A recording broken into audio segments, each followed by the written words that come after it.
What's up? What's up? What's up? You know what I'm about to say. Did you miss me? Did you miss me? I hope you did. I hope you did. Let me clean off my glasses because I missed y'all too. This is the season finale of Unapologetically Tea podcast. We have been through a lot, devotees. We have been through a lot.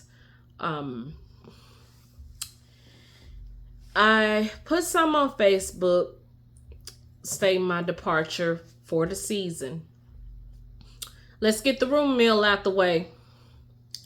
Am I departing because I don't have enough followers? No. Am I departing because I stepped on a particular person's toes? Hell no. Am I departing because I have nothing left to say? I have wrapped my world around what the hell I went through? No. I am simply departing from my podcast to focus on me mentally, physically, and spiritually. When you give yourself to a lot of people you know, people you don't know, it is kind of draining. But my listeners, my devotees, y'all give me the strength to come on this mic and speak freely about what's going on. And I really do appreciate that more than anything. I'm taking the departure until spring of 2024. I'm trying to get some things in order with my life so I can come to you super unapologetically. Of course, I'm already unapologetically, but I feel like what I'm trying to do in this next level in my life, I'm sure some people would agree, but I just need to take time out. So today's topic is called Fuck It, I'm Selfish. I'm going to say it again. Fuck it, I'm selfish. When you think of the term selfish, it comes with negative connotation. This person is all about them. They don't care about nobody else. This person is all about, they're going to put them first. No matter what, if they got to step on somebody's toes, they're going to put themselves first. And when I think about it, it's a double meaning. Yeah, if you're super selfish and you're narcissistic, then yeah, it goes hand in hand. But one thing I like to do is I like to flip the narrative. Selfish definitely could mean, look, I need some time to get my shit together. I may not talk to you as much. I may not fuck with my family this much. May tell your partner, look, I'm gonna need some space. Just give me some space to work some shit out. And that's not selfish. That's taking care of yourself. Let me say, for the people in the back of the church that just came in after the offering, that's not being selfish. That's taking care of yourself. The reason why I decided to go on this journey, for those who don't know it, in the year of our Lord 2024, in October, I will be the big 40. I'll be 40. I know I don't look it because black don't crack unless you smoke it. But I will be 40. And 40 is a pivotal number in a lot of people's lives. You done lived out your teens, you done lived out your 20s, you done lived out your 30s. And 40, you have that, and please let me know, you have that fucking in your spirit. Like, man, I ain't got time for this. I'm not finna stress out about this. And I decided to take this journey because a lot of people that has rode with me, that are friends, and even some people that I call family, didn't live to see 40. Didn't really live to experience life as ghetto as America is right now, but that's a whole nother topic for a whole nother day. But they didn't get a chance to really, and I mean truly, experience life. And if I could be honest, I have for all these years taken care of everybody else, concerned about everybody else, and neglected myself so many times. And today, I'm not doing that anymore. Cause when I'm going through, who's gonna look out for me? Now, I always talk about my inner circle and how they keep me focused, how they keep me in my lane, but I can't necessarily depend on my inner circle all the time because they have lives too. And you don't know what a person is going through. And I'm going to issue an apology. This was just placed on my spirit. I want to issue an apology for everybody that I have misused emotionally. Meaning, anytime that I'm going through, I'm calling you and asking you this and asking you that and asking you to pray for me. I want to apologize to those people because it was not your responsibility. And there were times where, now this is where I was being selfish, where I didn't care about the other person's feelings. I need to get what I need to get out of them to make me a little bit stronger. And that in the end, that was taking pieces out of them. And I'm sure I was a burden to a lot of people. And when you saw my number pop up, I'm sure you're like, oh Jesus, here she go, she got a problem. And we all have those friends like that. But I really want to issue an apology for those people that I have abused emotionally. And that's accountability on my end.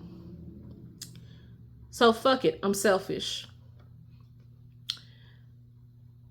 Being selfish is not a bad thing when it comes to you. Long as you don't fuck nobody over, being manipulative, stepping on people's toes to get to the top, that's not being selfish. Let me give you some examples of being selfish. Taking out the time to journal, to write in your journal. Taking out the time to put life on pause and meditate. Taking out the time to, watch your favorite movie, to, relax your mind. Whatever it is, to literally take care of you. Let me tell you the ways where I'm selfish. I'm selfish with my time. I am selfish with my mental health. And I'm damn sure selfish when it comes to my physical being. Why I'm selfish with my time. Time is something that you can never get back. That's more precious than anything in this world. Time is something that you can never get back. And in the words of Sheree from The Real Housewives of Atlanta, my time is valuable. So you have to be careful who you spend your time with. If they are on some BS, some negativity, or they're pulling away from you, you got to put a hard stop to it. Because that's taking time away from you from focusing on your career goals, on what you want to do in life, and what legacies or generational wealth you want to build on. So I am being selfish with my time because time is precious. We are all actors on this stage in this game called life. You do not know when your time is drawing nigh. This is my belief when it comes to time.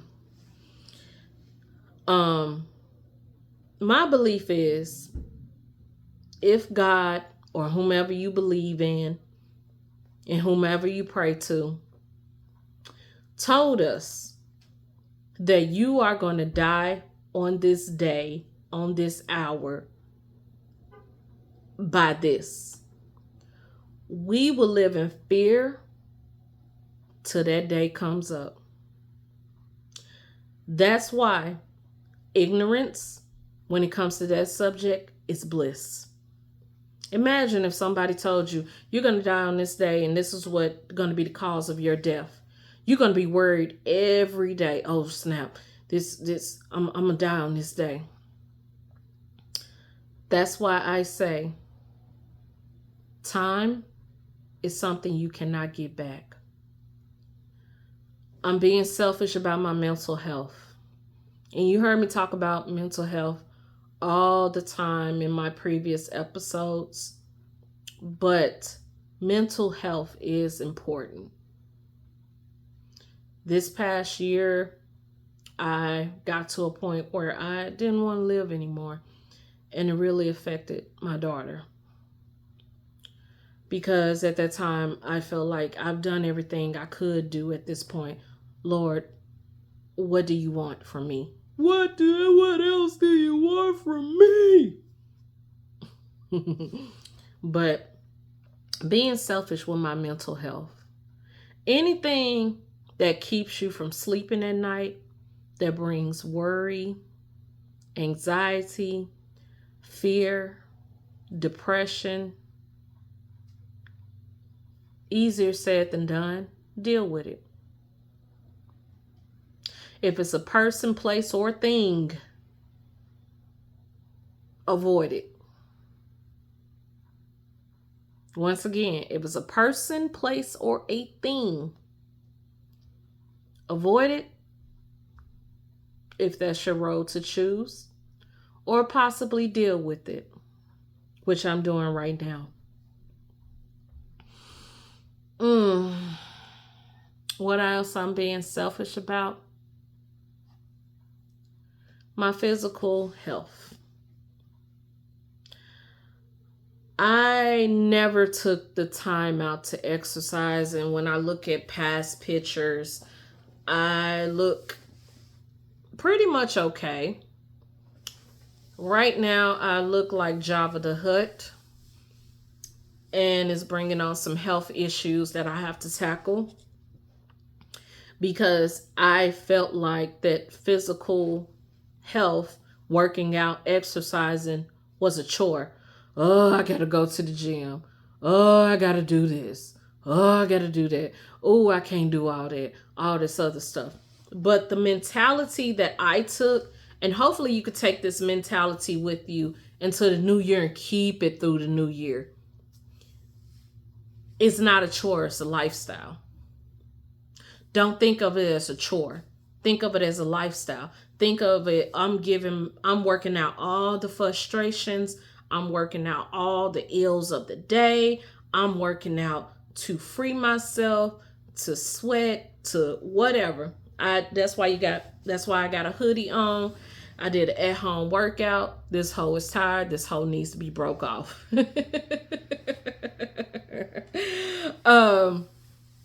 But don't think of taking care of your physical health as a chore. Think of it as a lifestyle. Think of it as self-care. And you don't have to go in there and be, the gym buff or anything.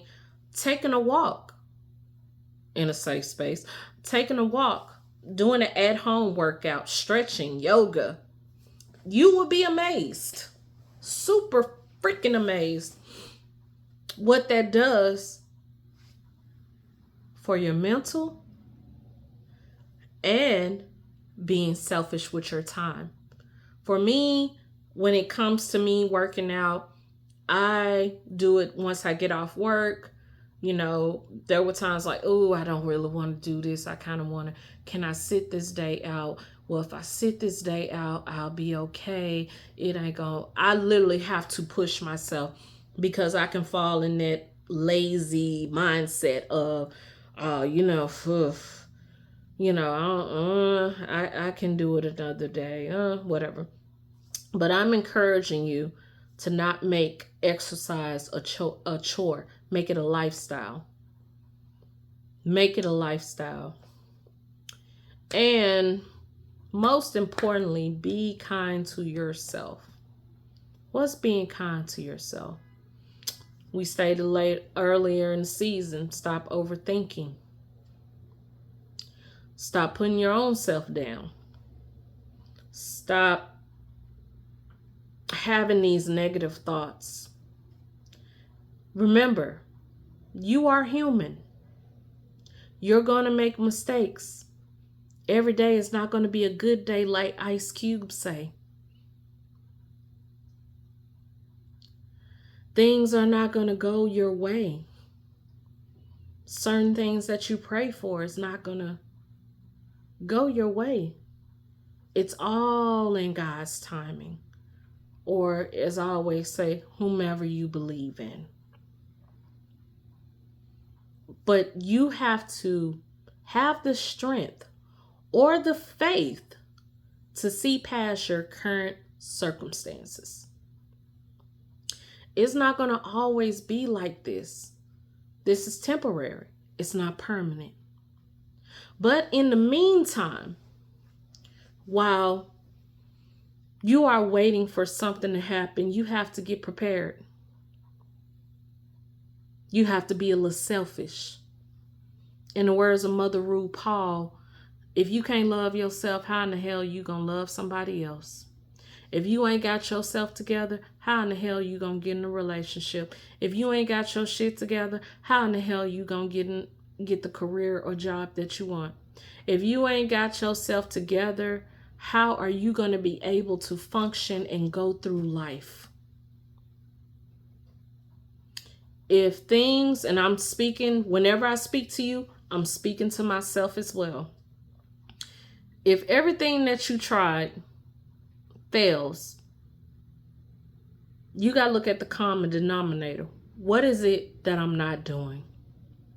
What is it that I need to do? What is it that I need to do to protect myself? What are some things I need to give up? What are some things I need to change?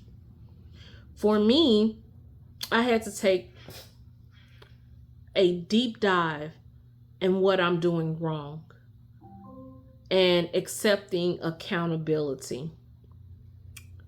And the biggest thing that I did is forgive.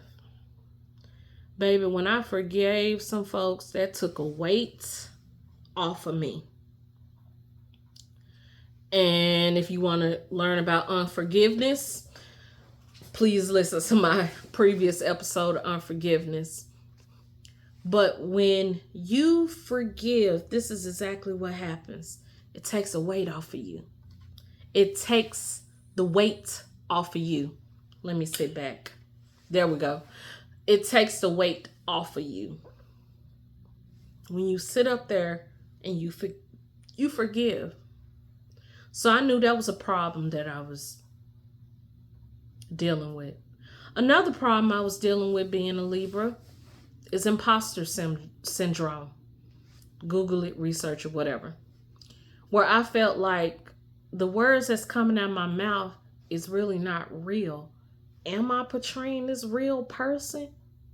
And when I think back at it, it was my past holding me hostage that's saying, okay, you're never going to change.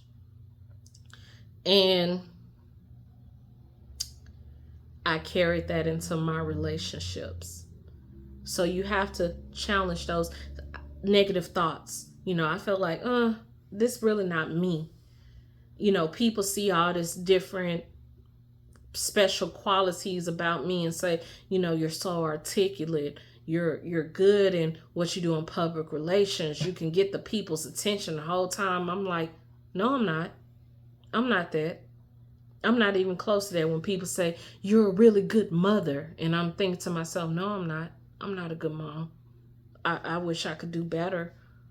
I made mistakes along the way. You know, I have, threw my ex-husband under the bus a couple times, and you when you're living in the imposter syndrome, you don't believe a damn thing anybody says. And that's where you have to be kind to yourself. To say, look, I'm not that person anymore. Everything that's coming out of my mouth is what I feel. And that's another thing you got to be selfish about. You got to be selfish about telling people how you feel. Even if they don't want to hear it. To say, hey, you really did hurt me. And the toughest thing, you even got to tell family to step back.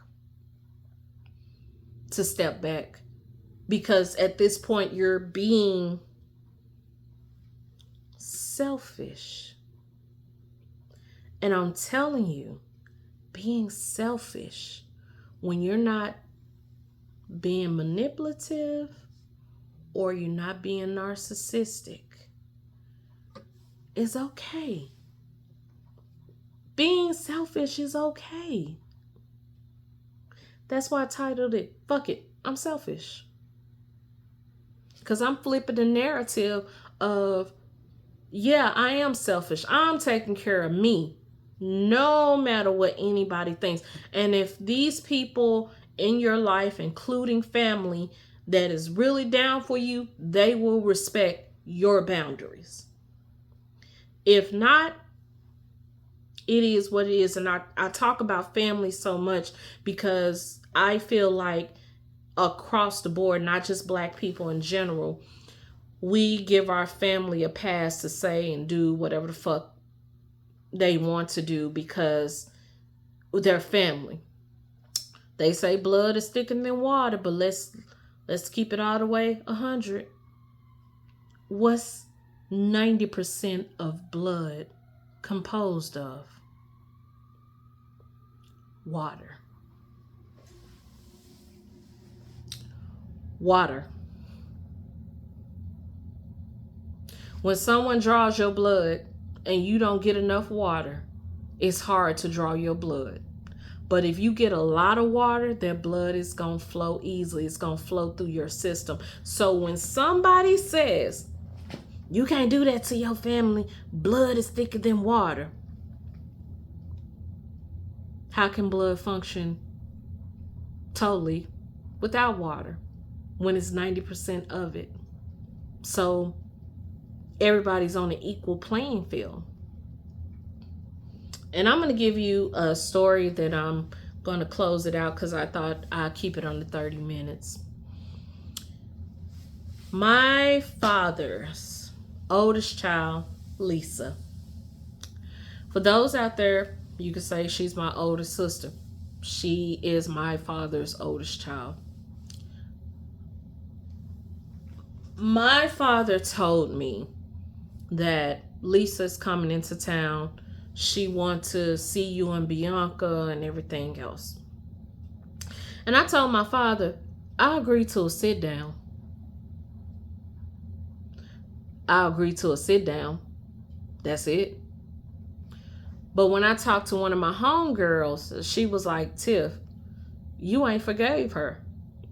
And I'm looking at it like, why are you trying to be in my life right now and right your wrongs just so you can get into heaven? That's between you and whomever you pray to. And my friend was like, you haven't forgave her. And I'm like, why is it taking you so, why now? Why now? You had ample of opportunities to reach out to me to squash whatever beef, to do whatever, but you want to do this now. Why? And that's why I said in my previous episode, unforgiveness, that's the topic. You can't press pause or play on how somebody heals. So she told me, she was like, what do you want out of this situation? She said, do you want to continue try to build a sisterhood, or you want to say, forget this heifer altogether? And I had to look deep within myself, and I said, what do I want out of this situation?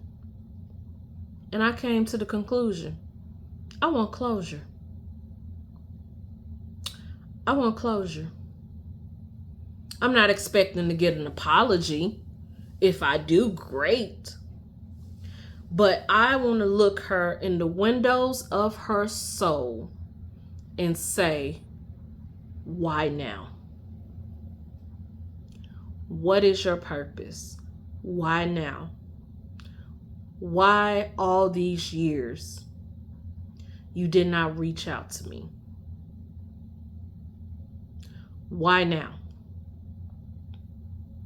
Now, it's once again not being selfish. It's getting answers. Why now? What's up? I'm 40. I don't know how old she is. I'm 40. Why? Why now? And I'm willing to hear her out. I am willing to hear what she has to say. And after she gives me an answer, then the ball is in my court. Whether I was like, okay, let's start over. Let's, be sisters again or whatever, and so on and so forth. But what I want out of this situation is closure. Because there's always been a question mark about her. Like, why she don't like me? Why is she, she always called and talked to my dad and asking, talking to him and not talking to me. I've heard she talked to my little sister Bianca, but she hasn't talked to me. So I'm trying to figure out, why now? Because one thing for certain, two things for sure. You're not finna come back into my life and disturb my peace. Like a good neighbor, stay over there. And that's not being selfish. That's setting what? Boundaries. And you can ask people that. People that's been long gone, that want to establish relationships or whatever, figure out what is the end goal. Is the end goal to rebuild? Is the end goal to get closure? My end goal for Lisa is to get closure. Now, if apology comes with it, it's icing on the cake, but I'm not expecting her to apologize. If she does, she will shock the hell out of me and I'll accept it. But I feel like in order to be selfish, to take care of yourself, if you have an unresolved issue, if you have somebody that has walked away, whether it's friend, family, or either a significant other, and they decided to come back into your life, what is the end result that you want? Perfect example. If Brad so happened to have a come to Jesus moment and want to come back into my life, which I highly doubt it, my end goal is closure. Maybe an apology, but closure. To answer those uncomfortable questions. Like, why did you do what you did? Because you have the right to ask them. Just as, let's flip the script. If you want to go back into somebody's life, they have the right to ask you questions. It's both ways. So I encourage you during this time of my season finale departure, think about ways that you can be selfish in a good way in taking care of yourself. Okay, so I encourage you to listen to a couple of podcasts. The one that I listen to is Freedom Podcast with Erica. You can find her everywhere. And also Dear Shamika and the Grind Set podcast. I know I messed that name up. Because in the podcast world, we really got to support each other and, share the message. And also, I will be coming back spring of 2024 with some topics. We are not going to touch on my life. Y'all want to touch on my life? Y'all want to know my life? Listen to all the episodes. I tell you everything. But I really want to come with some hard-hitting topics because right now in the social media and world aspect, everybody's really talking about bullshit. Talking about the election. Sorry, I live in an apartment. My loud neighbors upstairs. It's funny when you have neighbors upstairs. They look like they heavy-footed. Thank God I live downstairs. What was I talking about? Damn, I lost my train of thought. It'll probably come back to me. Oh yeah. I plan on coming with some topics. Because right now, the world, if I want to be honest, is full of shit. It's like 1984 Big Brother to keep us distracted from what the fuck is going on in the background. What people are cooking up in the background that we don't know about until it hits here. So I'm going to uncover some topics that nobody is willing to cover about flipping the narrative of Black fathers. Not all of them are deadbeats. Like talking about the church. And some other topics as well. I really, to my devotees, I really do appreciate everyone that has listened to me. Here, near, or afar. To my folks that's listening across the Atlantics or whatever, I really do appreciate you. I appreciate everybody that took the time to listen to me. And I hope that me opening up my life will get you the courage to tell your own story. Because, and it could be any story. When I decided to do this, I was like, nobody ain't gonna listen to what the hell I have to say. You'll be amazed. You will be amazed how people went through the same or is going through the same thing that you're going through and saying, wow, this person is actually putting themselves out there.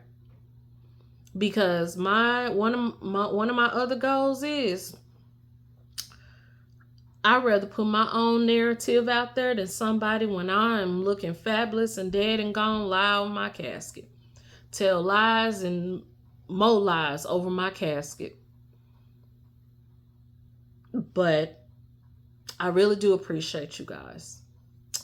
I can't say it enough, my devotees. I really do appreciate you. And I'm going to end it with my saying, you have the right to tell your story. Don't give anyone the right to tell it for you.